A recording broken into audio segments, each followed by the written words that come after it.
अस्सलामुअलैकुम। Welcome to my channel tech safety services. Viewers कैसे हैं? सब ठीक हैं? उम्मीद करता हूं सब खैरियत से होंगे। मैं हूं आपका technical and safety educator Mohammad Junaid. मैंने अपनी पिछली वीडियो फायर ट्रायंगल और टाइप्स ऑफ फायर के बारे में बनाई थी, जिसे आप सब ने बहुत ज़्यादा पसंद किया। इसी तरह मेरी वीडियोस को पसंद करते रहें और मेरे चैनल टेक सेफ्टी सर्विसेज को ज़रूर सब्सक्राइब करें ताकि मेरी हौसला अफजाई हो सके।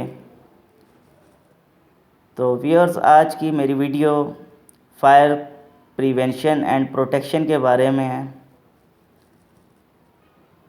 फायर प्रिवेंशन एंड प्रोटेक्शन का मतलब है कि आप अगर किसी जगह आग लग जाती है तो उसमें क्या हिफाजती इक़दाम कर सकते हैं और क्या सेफ्टी आप कर सकते हैं कि अगर आग लग जाती है तो आपको क्या क्या करना चाहिए। आग लगने की कोई भी वजह हो सकती है, चाहे वो कोई सिलेंडर फटने की वजह से लगती है, शॉर्ट सर्किट की वजह से लगती है, या किसी पेट्रोल पंप पे सिगरेट पीने की वजह से, स्मोकिंग की वजह से लगती है। तो आग लगने की कोई भी वजह हो सकती है, कोई भी रीज़न हो सकता है। पर आजकल लोग ये नहीं जानते कि अगर आग लग जाती है तो उनको क्या हिफाजती इक़दाम करने चाहिए। आजकल बहुत कम लोग ऐसे हैं जो सेफ्टी के बारे में जानते हैं। बहुत कम लोग ऐसे हैं कि अगर आग लग जाती है, किसी बिल्डिंग में आग लग जाती है, किसी वर्क प्लेस में आग लग जाती है तो क्या क्या करना चाहिए, क्या प्रोसीजर है, क्या सेफ्टी प्रिकॉशंस हैं जो करने चाहिए। तो बहुत कम लोग ऐसे हैं जो ये सब कुछ जानते हैं। तो आज की इस वीडियो में मैं ये सब कुछ आपको बताऊंगा।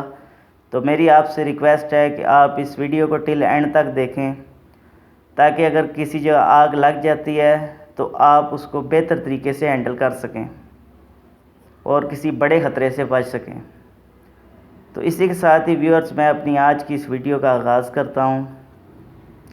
सबसे पहले मैं आपको बताता हूं कि कोई भी वर्क प्लेस है या कोई भी जगह है, बिल्डिंग है, तो उसमें सबसे ज़रूरी चीज़ क्या है? सबसे ज़रूरी है हाउस कीपिंग।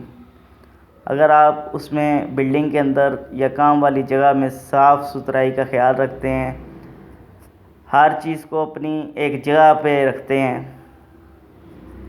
अगर एक चीज़ की जगह बनती है कमरे के सेंटर में, आप उसको दरवाज़े के पास रखते हैं, तो अगर आग लग जाती है तो आप कैसे बाहर जा सकते हैं? क्योंकि अपना एग्ज़िट पाथ तो आपने खुद ही बंद कर दिया है। तो हाउस कीपिंग तो बहुत ही इम्पोर्टेंट है। दूसरा मैं बात करता हूँ कि स्मोकिंग पे कोई भी वर्क प्लेस है उसमें अलग से डेजिग्नेटेड स्मोकिंग एरियाज़ बनाने चाहिए जो वर्क प्लेस से बाहर हों। यानी अगर आपकी काम करने वाली जगह है तो उधर स्मोकिंग एरिया ना हो, या कोई फ्यूलिंग स्टेशन है, पेट्रोल पंप है, कोई भी पावर प्लांट है, तो उससे बहुत दूर स्मोकिंग एरियाज़ बनाने चाहिए ताकि आग लगने का ख़तरा ना हो। दूसरा मैं बात करता हूँ इलेक्ट्रिकल इंस्टॉलेशन।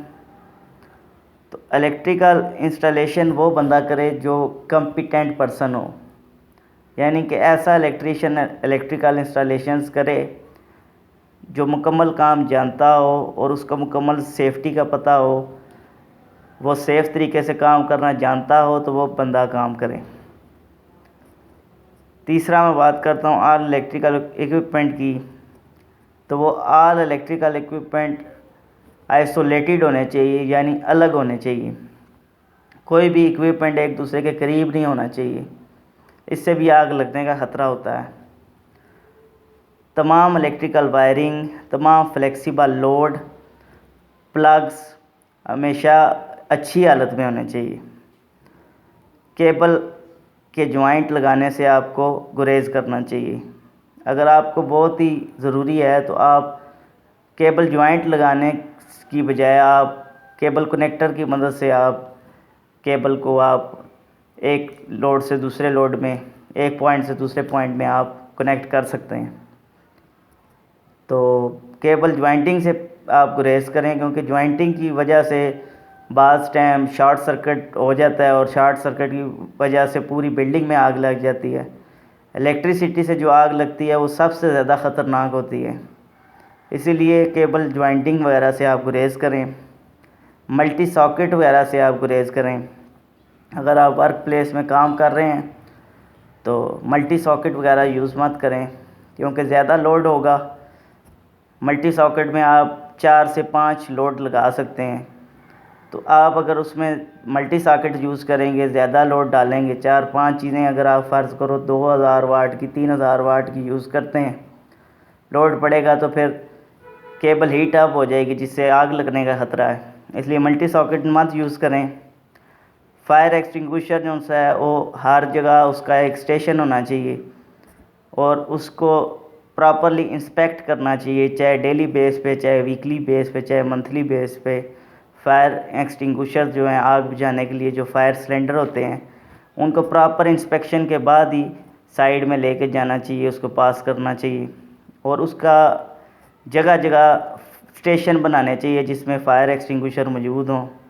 अगर हार्ड वर्क है तो उधर फायर एक्सटिंग्विशर लाजमी होना चाहिए, क्योंकि हार्ड वर्क ये वेल्डिंग, ग्राइंडिंग, कटिंग ये होते हैं जिनमें आग लगने का ख़तरा ज़्यादा होता है, क्योंकि वेल्डिंग में स्पार्क निकलता है और स्पार्क की वजह से आग लग सकती है।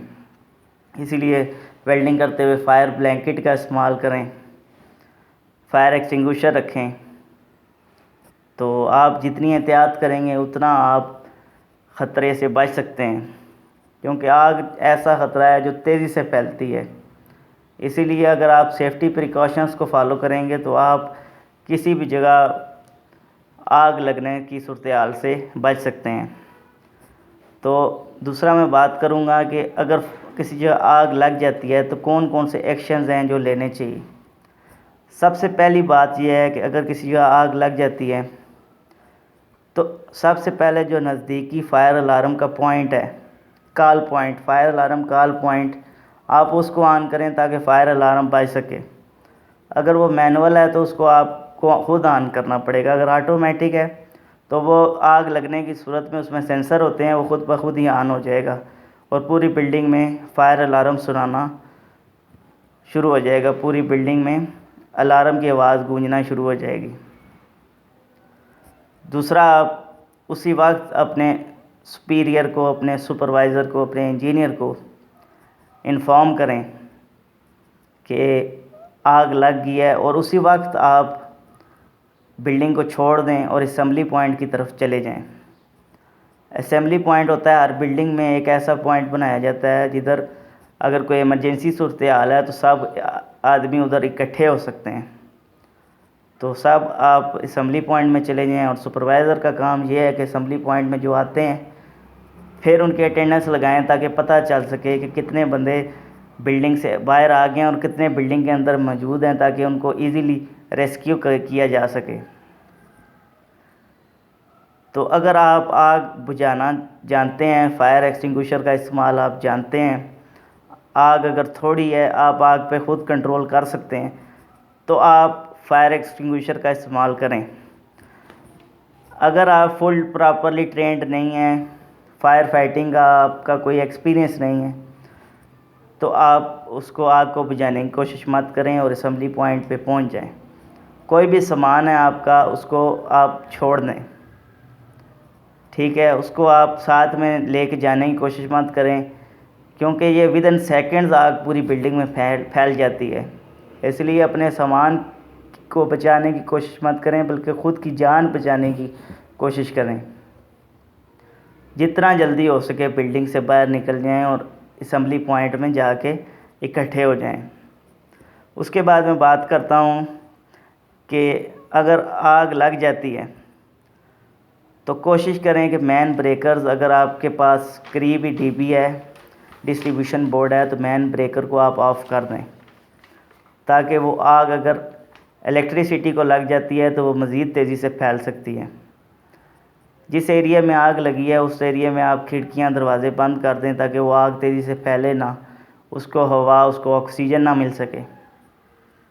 इसी तरह अगर किसी जंगल में आग लग जाती है तो आप उधर ऑक्सीजन को तो बंद नहीं कर सकते, क्योंकि वो तो फ़िज़ा में मौजूद है, हवा को तो रोक नहीं सकते। तो उसको उसके लिए आपको बड़ी तादाद में वाटर टैंकर की ज़रूरत पड़ेगी अगर आपको आग को कंट्रोल करना है। तो घर में आग लग जाती है, तो बिल्डिंग में आग लग जाती है, तो जगह जगह फायर एक्सटिंग्विशर के पॉइंट होने चाहिए, जगह जगह फायर सिलेंडर होने चाहिए कि आग लग जाती है तो आप उस पर कंट्रोल कर सकें, फायर एक्सटिंग्विशर इस्तेमाल करके आग को बुझा सकें।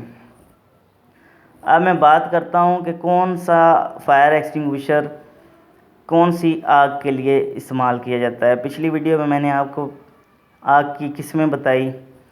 तो आग की सबसे पहली किस्म ए, दूसरी बी, तीसरी सी, चौथी डी, पांचवी एफ और छठी ई।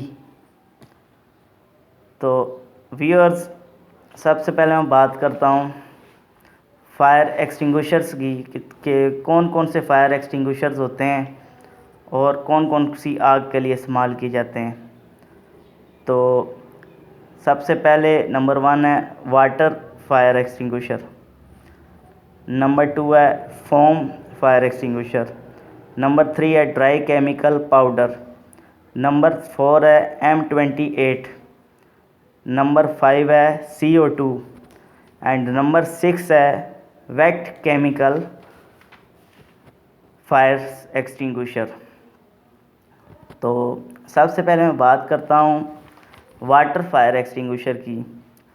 तो जो ए टाइप की फायर है, जो किसी भी सॉलिड की मदद से लगती है, सॉलिड्स में मीन्स पेपर, वुड, इनकी मदद से अगर कोई फायर लग जाती है, कोई आग लग जाती है, तो उसको आप वाटर फायर एक्सटिंग्विशर की मदद से, पानी की मदद से आप बुझा सकते हैं।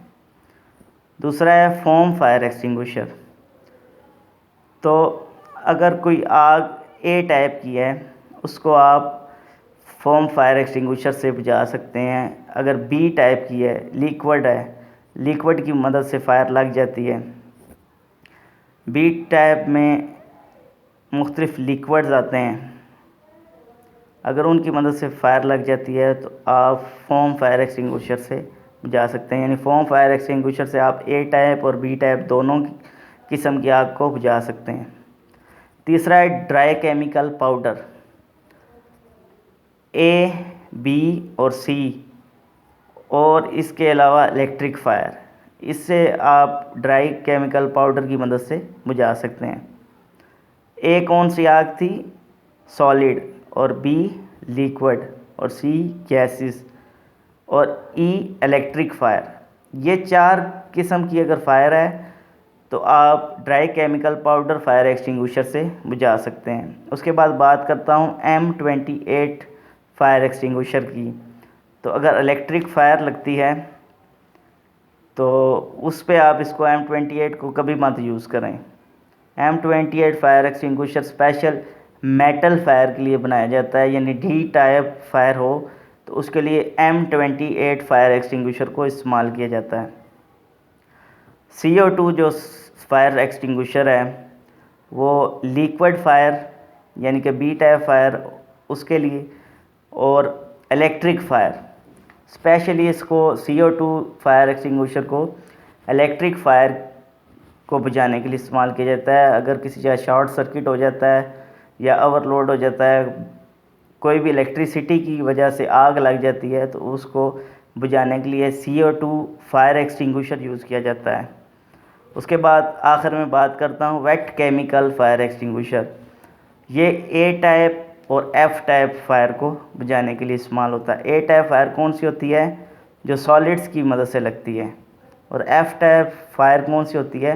यानी कि किचन फायर, जो किचन में फैट्स और ऑयल्स होते हैं उनकी मदद से जो फायर लग जाती है, जो आग लग जाती है, वो एफ टाइप फायर होती है। इसको बुझाने के लिए वेट केमिकल फायर एक्सटिंग्विशर को यूज़ किया जाता है।